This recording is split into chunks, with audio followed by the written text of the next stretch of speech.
Before we start this video, this is some relevant factual information about Jewelry Bonnie that may be important going forward. And this is basically from the SBS. First off, Bonnie's birthday is September 1st, and it comes from her epithet since 9-1 and be derived from Ugrai. Next, Bonnie's name was taken from the 18th century Irish woman Anne Bonny, a noble turned pirate who operated in the Caribbean. We did see Bonnie as the Queen Dowager Connie, more to come in the video. Next, Bonnie's favorite food is pizza margarita, and her least favorite food is carrots. We're lucky Carrot isn't on the crew, I guess.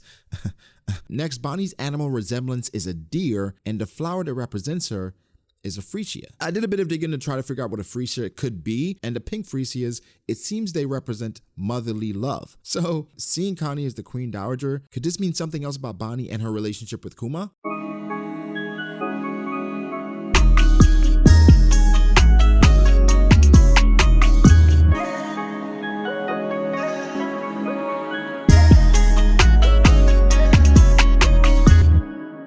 All right, our boy's replacement is here. This should be no shocker. On the channel B.D.A. Law, one of my favorite characters in the story is Trafalgar D. Water Law. And so after he left, it's like, okay, who's next? Who's the next supernova that we're gonna follow or at some point interact with? Because the only two that were left were Bonnie and Aruj. And now at first I didn't think Bonnie would be one just because she was at Mary Joa completely on the other side of the map, but also I thought her story would be fleshed out with Sabo, and once we get an explanation as to what went on there. I mean, this is obviously a better way to do it, interact with the Straw Hats, and then we get some more exposition in regards to what happened at Mary Joa. So for me, being the weird guy that I am, I go and I do some digging. I start rereading all the chapters, including Bonnie, including Aruj, including Luffy, Law, and Kid, and of course that takes me to Sabaody. It is fitting. And guys, I apologize. I did not even mention Bonnie at all in my review yesterday, but that just shows you the type of chapter it was, that we had an almost 20-minute review, and I did not mention pretty much the last couple pages of the chapter, which is going to lead to so many great things going forward. Again, I'll touch on that.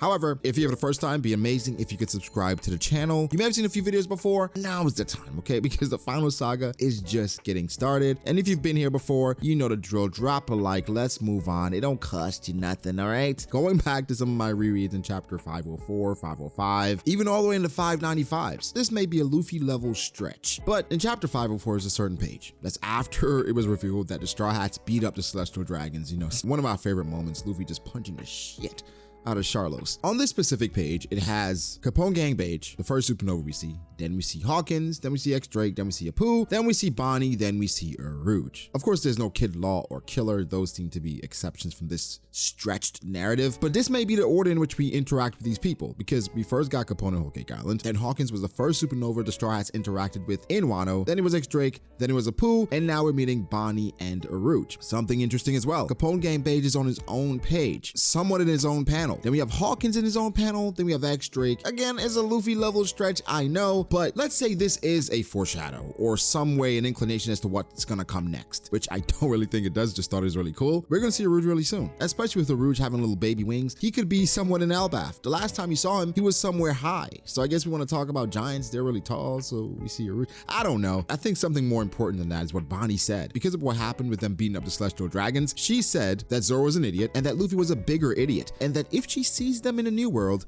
she's gonna kick their ass. And it's so weird because looking at the map and where Jewelry Bonnie was, she should not be where she is right now. She's on the complete opposite side of where she was. It's insane. It's almost like if she was transferred immediately. The only thing is that with Kuma, he can send people flying for days. It's been at least a month since the Reverie, so I'm not sure if we can use that. And with the Eddy, it's almost like a giant whirlpool, and it's a circular current of water. So my first inclination is, how did Bonnie get there, right? Why is she there? But what the hell? How does she get into an eddy? Her power, from what we know, she can manipulate age. And something cool that I didn't even realize, but going back and rereading, Bonnie wears small and tight-fitting clothing so that when she becomes a kid, it becomes form-fitting. It somewhat fits her at that point. So if you look at it, her super small clothing becomes regular size when she's a young kid, when she's a child, like she turned into when she was interacting with Zoro when he was about to cut down Celestial Dragon and she saved him. But this means Bonnie's very aware of things. Here's the thing with Jewelry Bonnie though. There's so much mystery around her. Easily one of the more mysterious supernova, considering not only her devil fruit power. Yes, her age was revealed, but even that is in question because we're not sure if she's Bonnie or Connie, or maybe she could be Annie. Maybe she's really Zoro's younger sister. Either way, what is her relationship with Kuma? Because that's going to be important here based on how she reacted once she saw Kuma, and more than likely, I think Bonnie aided the revolutionaries to escape when everything was going down in Mary Joa. If you remember, they recognized her as the Queen Dowager of the Sorbet Kingdom, and we know the Sorbet Kingdom, at one point, Bartholomew Kuma was the ruler. And of course, we can't forget his epithet of tyrant. That could mean that he was a terrible king. Either way, Bonnie or Connie is the Queen Dowager, which typically means she's a widow of the former king. I don't know if Kuma's Bonnie's dad, could be an uncle, but she cared enough to be crying when she saw how he was being treated or mishandled. And of course, Kuma being a tyrant, that could be something that's just out there based on what the world government was trying to accomplish at the time. Typically, perception is not reality. Maybe that's why Bonnie reacts that way to Kuma. Maybe Kuma saved her life. We don't know the exact implications, but this is going to be a really interesting saga with Bonnie and the Straw Hats, considering what she said after the Celestial Dragons got punched, and she, for the most part, got in trouble because she was a supernova and she was on the island, but also she has so much exposition on what really happened. She can answer the questions that Luffy has about Sabo, and she can let us know, hey, how did it go down? Was it really a few good men? Did it get help from more people?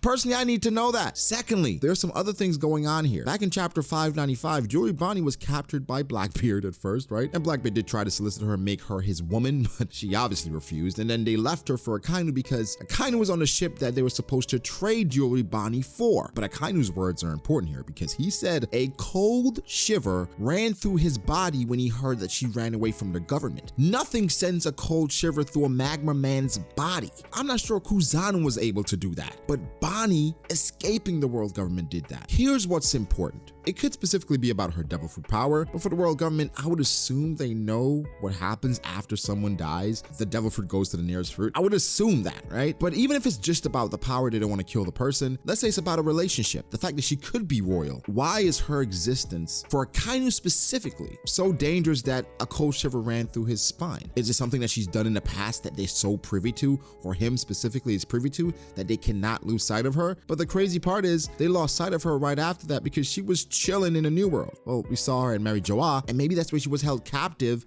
for the most part. And again, the last time we saw her, she snuck into the land of the gods. Something a lot of people aren't mentioning as well. Jewelry Bonnie's bounty went up. The last time we saw her, she was at 140 million berry. Now she's at a bounty of 320. And of course, this is interesting considering we just got some billion berry bounties. So how important is she to the overall essence of the story? That remains to be seen. But she did something enough for her bounty to go up at least a little bit. This is one of the more amazing moments of the chapter, just considering that this is Law's replacement. This is the new supernova that's going to help us and provide some exposition as to where we're going to go from here. More than likely, she goes with us to Elbaf, and considering her ability to manipulate time in some way, in age, that could be something that could aid the Straw Hats once they get to somewhere like Elbaf, where everything is pretty big. Again, just looking at a map of One Piece, because at first inclination, people are like, well, we could be close to the Sorbet Kingdom. That's where Bonnie could be. Well, the Sorbet Kingdom is in the South Blue. It's nowhere near where we are now. The idea that I was thinking, because while reading through these chapters about Bonnie, guess what I stumbled upon? X-Drake. On a certain island, reading the news about Doflamingo, and he said he didn't bear any grudge, even though Dofi killed his old man. Could be Cap.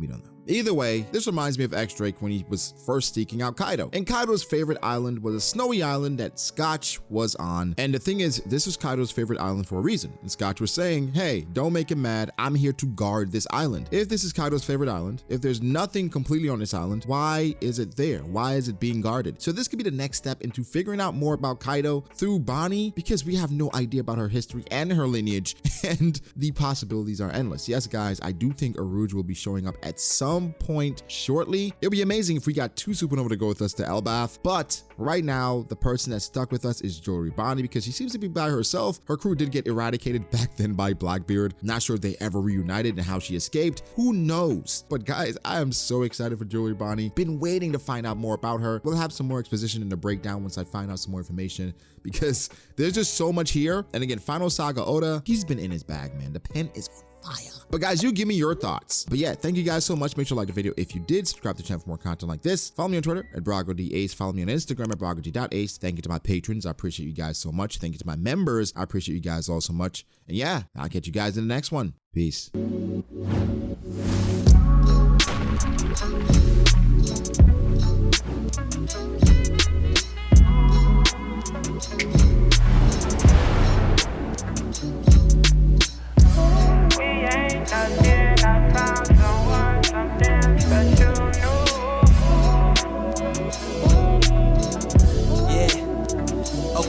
I start doubting me, I felt lost. I